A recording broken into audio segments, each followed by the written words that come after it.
Sahabat GPIB, jumpa lagi kita di program Morning Call GPIB. Bersama saya Pendeta Dina Meir Halatu, dan kita bersama akan mengawali hari ini dengan firman Tuhan. Untuk itu, marilah kita berdoa bersama.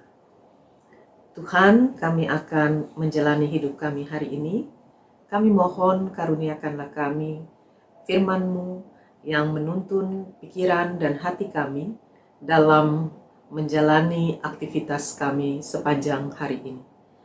Maka isilah kami dengan firman-Mu ya Tuhan, karena hanya oleh firman-Mu kami boleh hidup. Dalam nama Yesus kami berdoa, amin. Sahabat GPIB, pembacaan kita untuk hari ini tanggal 5 April 2022 dalam Morning Call diambil dari kitab Habakuk pada pasalnya yang kedua, ayat 18 hingga ayat yang ke-19. Apakah gunanya patung pahatan yang dipahat oleh pembuatnya? Apakah gunanya patung tuangan pengajar dusta itu? Karena pembuatnya percaya akan buatannya. Padahal berhala-berhala bisu belaka yang dibuatnya. Celakalah orang yang berkata kepada sepotong kayu, terjagalah, dan kepada sebuah batu bisu, bangunlah. Maksakan dia itu mengajar.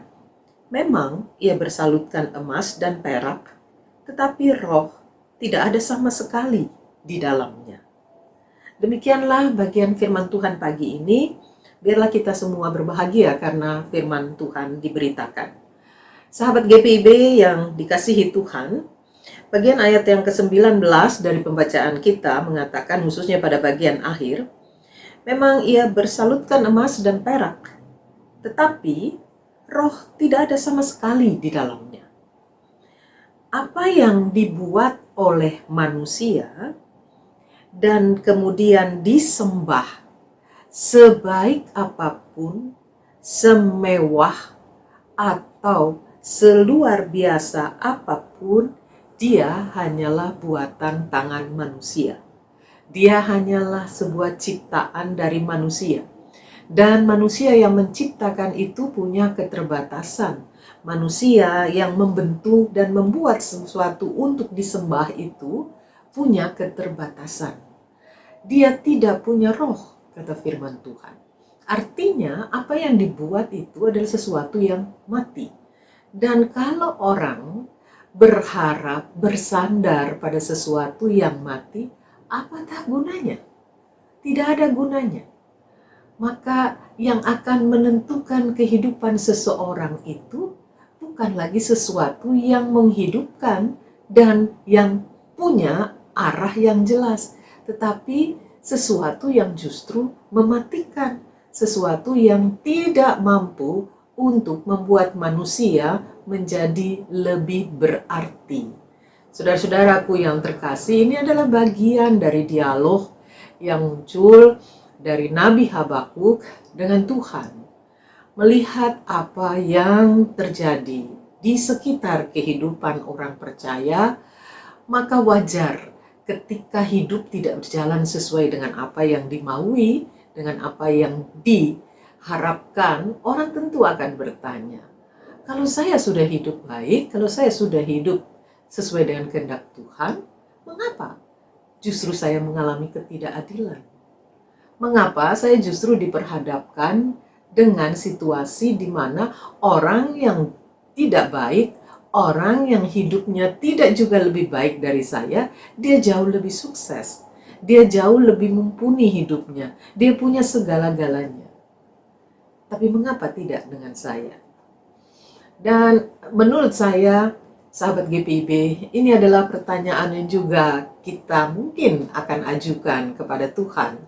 Ketika kita sadar, kita tahu, kita bisa bernegosiasi dengan Tuhan, mengajukan siapa diri kita, bahwa saya sudah melakukan semua kewajiban saya aktif, saya bertugas dengan baik, saya menjalankan tanggung jawab kami dengan baik, tapi mengapa hal-hal yang tidak baik justru terjadi? Bukankah kami sudah sedemikian setianya? Tapi mengapa Tuhan membiarkan anak-anak kami menghadapi situasi hidup yang tidak baik? Ketika kami sudah bekerja dengan benar dan jujur, mengapa kami tidak pernah mendapatkan promosi? Ketika kami sudah betul-betul mengerjakan tanggung jawab kami, mengapa yang terjadi kami justru difitnah? Mengapa kami mengalami hal-hal yang mencelakakan kami? Mengapa justru sepertinya Tuhan membiarkan orang-orang lain menekan hidup kita? Saudara-saudara, sahabat GBIB yang terkasih dalam Tuhan, kita punya Tuhan yang punya roh. Kita bukan punya Tuhan yang mati. Kita punya Tuhan yang bukan diciptakan oleh kita, tapi kita punya Tuhan yang menciptakan kita. Barangkali karena kita kecewa dengan apa yang terjadi, kita membangun ilah kita. Kita membangun berhala-berhala baru dalam hidup kita. Kita membangun tindakan-tindakan yang menunjukkan bahwa saya berhak mengatur hidup saya. Saya berhak membuat hidup saya jauh lebih baik. Untuk apa saya beriman kalau hidup saya tidak jauh lebih baik daripada orang yang tidak beriman? Dan tanpa kita sadari, kita terjerumus. Seolah-olah segala sesuatu bisa kita atur menurut pikiran kita, menurut kemauan kita. Dan terkadang dia bercampur baur dengan hidup beriman kita. Seolah-olah kita berharap bahwa Allah bisa kita atur sesuai kemauan kita. Allah bisa kita atur untuk memenuhi apa yang menjadi kehendak kita. Harus sesuai dengan rencana-rencana dalam hidup kita. Allah yang kita sembah adalah Allah yang memiliki roh. Allah yang memiliki kewenangan atas hidup manusia, dunia, semesta ini. Allah kita adalah Allah yang mengatur segala sesuatu menurut kehendaknya dan bukan kehendak kita. Ada saatnya hidup memang tidak adil. Tetapi hidup orang percaya bukan soal adil dan tidak adil. Tapi bagaimana saya tetap hidup beriman sekalipun dunia tidak adil bagi saya. Ada banyak tokoh yang dalam hidupnya mengalami ketidakadilan. Mereka ditolak dengan karya-karya mereka. Mereka harus meninggalkan zona aman mereka dan memulai karirnya dari tempat yang terbuang, tempat yang begitu kotor. Tapi saudaraku, ketika Allah yang disembah itu adalah Allah yang punya roh, maka Allah bebas untuk membentuk hidup seseorang. Karena pada akhirnya, orang yang beriman adalah orang-orang yang tangguh.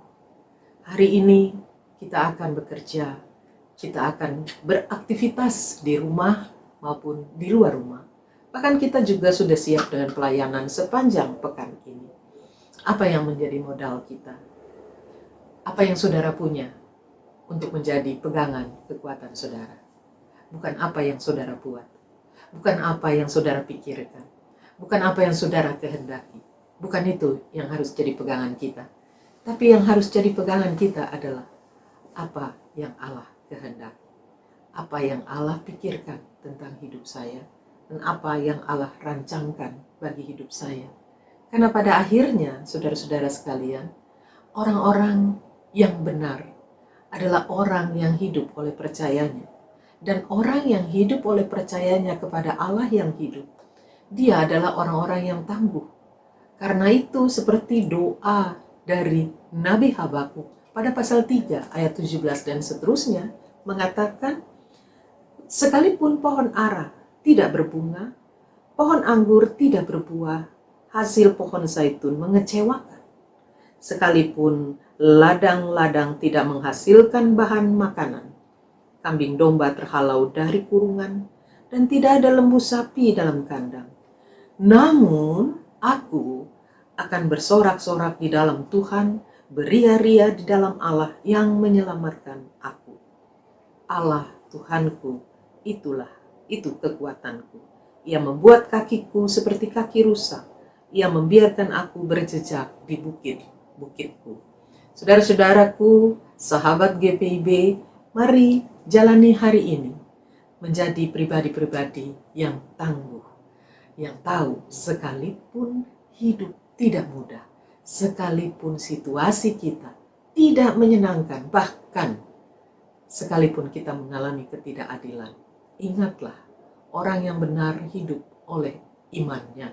Artinya, orang yang benar, orang yang hidup oleh imannya adalah mereka yang selalu berserah kepada Allah dan membiarkan Allah yang bekerja dalam hidup mereka.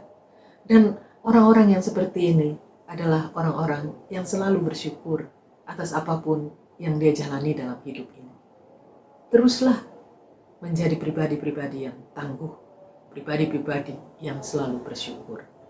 Tuhan memberkati sahabat GPIB. Amin. Mari saudara-saudaraku, kita berdoa. Terima kasih Tuhan Yesus untuk kasih dan karunia-Mu melalui firman pada pagi ini. Buatlah kami menjadi pribadi yang tangguh oleh karena firman-Mu, pengertian-pengertian yang kami peroleh dari firman-Mu, kiranya menuntun kami untuk beraktivitas, membuat keputusan-keputusan, dan melakukan hal-hal yang bermanfaat, sekalipun hidup kami tidak selalu mudah.